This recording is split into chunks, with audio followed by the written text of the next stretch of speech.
Hello दोस्त, स्वागत है आपको आपके अपने चैनल मैथ विद कुछ सर पे। हम कुछ सर आपको स्वागत करते हैं। चलिए आज हम सेट नंबर 4 लेकर आए मैथ्स का। आपको हम मैथ्स ग्रुप डी का स्पेशल है ना, जो भी क्वेश्चन पॉसिबिलिटी है ना, वो सारे क्वेश्चन हम इंक्लूड कर दिए हैं। वो आप सारे क्वेश्चन को जाकर देख सकते हो।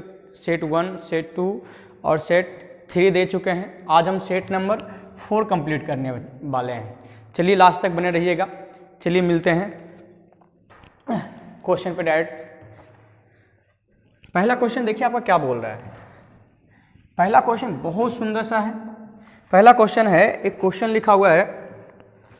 पहला क्वेश्चन है कि 1 + 1/2 और ये पूरा बट्टे लिखा हुआ 1 - 1/2। फिर यहाँ देखिए भाग है, लिखा हुआ है 1/2 + 1/3 बटे लिखा हुआ है 1/2 - 1/3। फिर का सिंप्लीफिकेशन है ना, सिंप्लीफाई करनी इसको।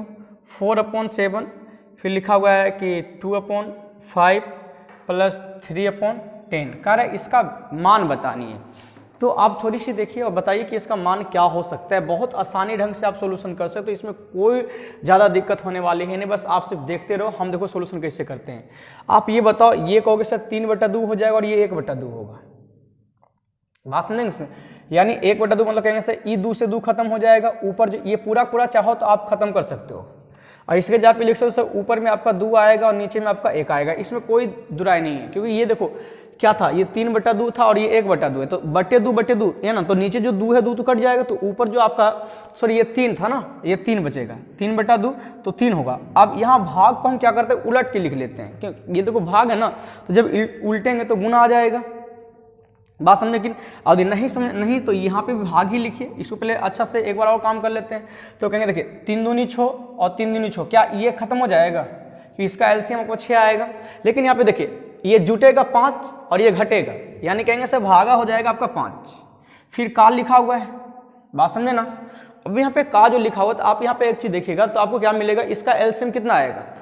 चलिए का लिखेंगे, इसका एलसीएम कहेंगे पहले 4/7। यदि हम इसका एलसीएम की यदि हम बात करेंगे तो कहेंगे सर 10 आएगा और 2 से कटेगा तो 2 दूनी 4 और 4 3 7 आ जाएगा। तो कहोगे सर ये 7 से 7 खत्म हो जाएगी। 5 से काटेंगे तो 5 दूनी 10 हो जाएगा और 2 से काटेंगे तो 2 दूनी 4 हो जाएगी। अब ये बताइए कि इसे क्या करेंगे, जब उलट के लिखेंगे है ना, तो कहेंगे सर 3/2 मेरा आंसर आ जाएगा। बहुत आसान क्वेश्चन था, है ना। इसका उत्तर भी देखिए दे रखा है कितना, 3/2 सी नंबर। अगले प्रश्न में आते हैं। अगले प्रश्न में देखिए क्या बोला है। अगले प्रश्न बोला है कि x + y और x - y का मान दे रखा है। वो कहा है कि x + y इक्वल जो है, देखिए समझिए क्वेश्चन क्या है। कह रहा है x + y और अनुपात x - y, इसका जो है रेशियो वो कह रहा है 11 अनुपात कितना है जी, 1 है। तो आपको साफ सर 2 संख्या का योगफल दे रखा है और 2 संख्या का अंतर दे रखा है। x और y निकालना है तो एक बार जोड़ के दूसरे भाग दिए, एक बार घटा के, ये तो हर कोई जानता है।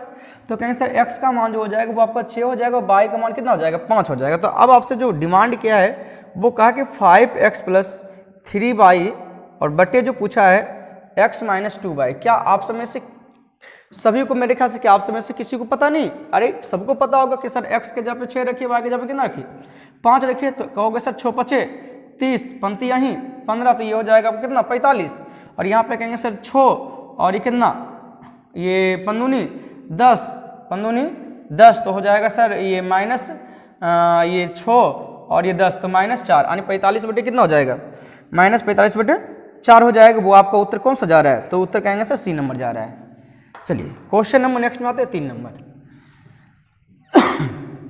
जहाँ तक सॉल्यूशन हो पाएगा सॉल्यूशन करेंगे, है ना। पूरा सेट आशा करेंगे सॉल्यूशन हो जाएगा।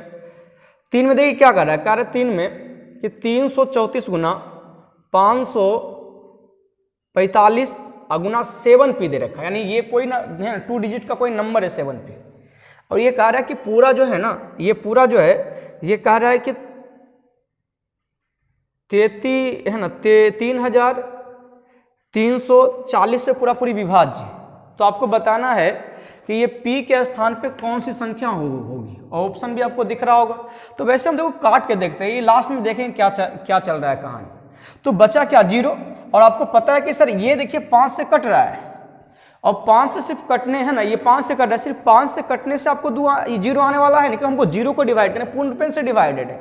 तो पूर्ण रूपेण से डिवाइडेड तो हम साफ साफ कहेंगे कि सर 5 के साथ यदि कोई सम संख्या मतलब सबसे कम कितना, तो कहेंगे सर 2, सबसे कम कितना 2। तो वही कह रहा है कि पी का न्यूनतम मान क्या है, तो क्या यदि पी का मान सपोज 2 रखेंगे तो ये 2 से कट जाएगा और ये 5 से कट जाए तो ये कट जाएगा, यानी पी का मान कितना हो जाएगा, तो कहेंगे सर 2 हो जाएगा।